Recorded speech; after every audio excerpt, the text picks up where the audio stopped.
Assalamualaikum warahmatullahi wabarakatuh. Selamat pagi semua. Pagi, Bu. Mohon Waalaikumsalam pagi, Bu. terima Selamat kasih. berpatu pagi, Bu. Terima kasih sudah hadir pada pertemuan keempat ya. Jadi kita akan belajar tentang scheduling tekniknya. Jadi awal-awal kenapa sih kita harus tahu teknik manajemen proyek gitu ya? Saya cepetin aja nih karena nanti ada namanya per chart sama Gantt chart. Jadi ada Gantt chart nih.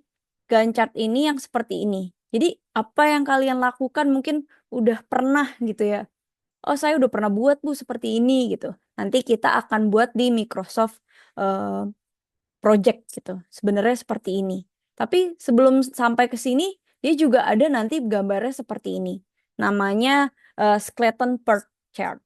Jadi di mana kita harus tahu nih hitungannya dari yang kita masukkan. Misalkan kita masukkan ke dalam Microsoft Project itu sebagai Gantt chart-nya gitu ya. Nah, batang-batang gitu ya. Atau scheduling dari tanggal, kemudian kira-kira tasnya apa gitu ya. Atau pekerjaannya apa aja dari per project itu gitu ya.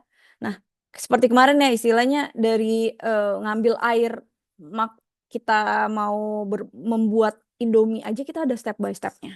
Nah, dari step by step itu di dalamnya ada step by stepnya lagi. Mungkin membuka bungkus Indomie. Nah, kita dapat Indomie dari mana? Oh, kita harus beli ke warung gitu ya. Ke warung kita bayar 3.000 gitu misalkan.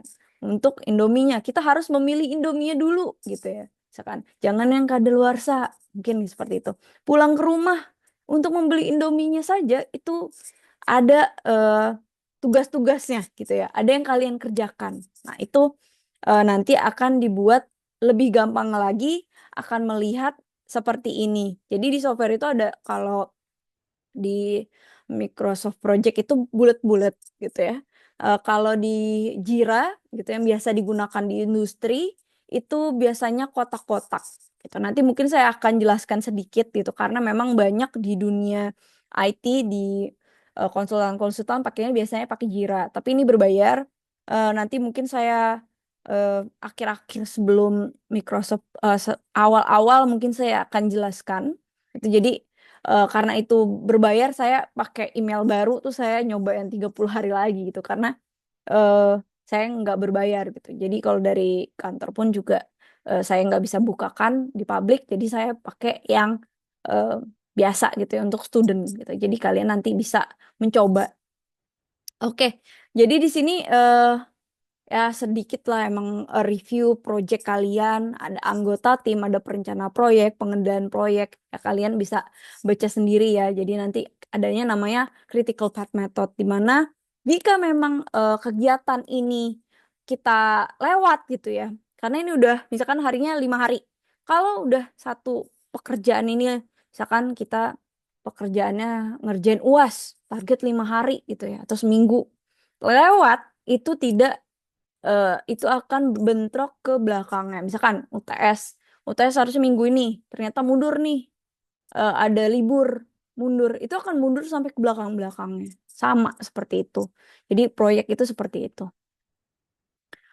Mungkin ada PERT, ada critical path method, bedanya apa? Nih kalian bisa baca sendiri ya. Ada waktu penjadwalan dan tenggat waktu, ada pengorbanan biaya waktu, dan lain-lain. Jadi kalian bisa membacanya. Mungkin kita nanti lebih detailnya ke em, perhitungan aja ya. Jadi kalian nanti bisa nonton ulang mungkin dari yang kelas sebelumnya di YouTube saya ada.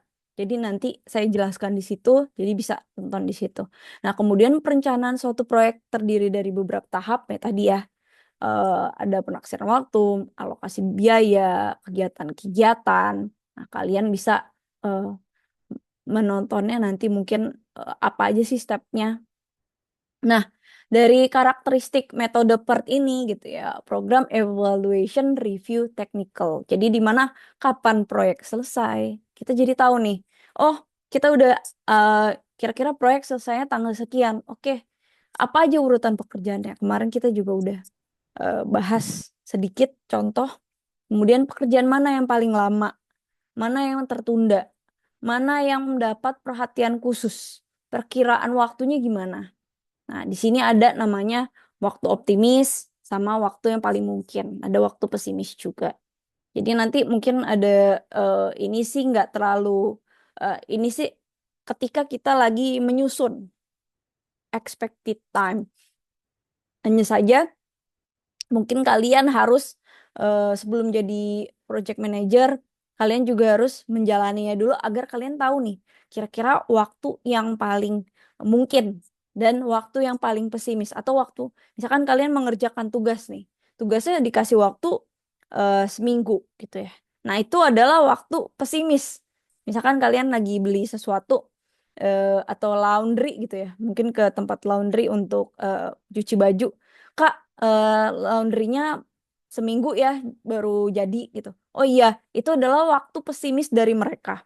Sebenarnya mereka udah bisa kelarin mungkin 3-4 hari untuk laundrynya. Tapi bilang ke klien, kita bisanya waktu pesimisnya 7 hari. Jadi seperti itu. Nah, ini mungkin harus detail lagi ya. Mungkin saya contohkan.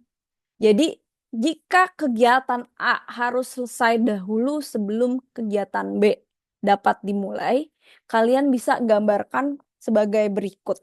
Ini adalah contoh jika memang oke, kita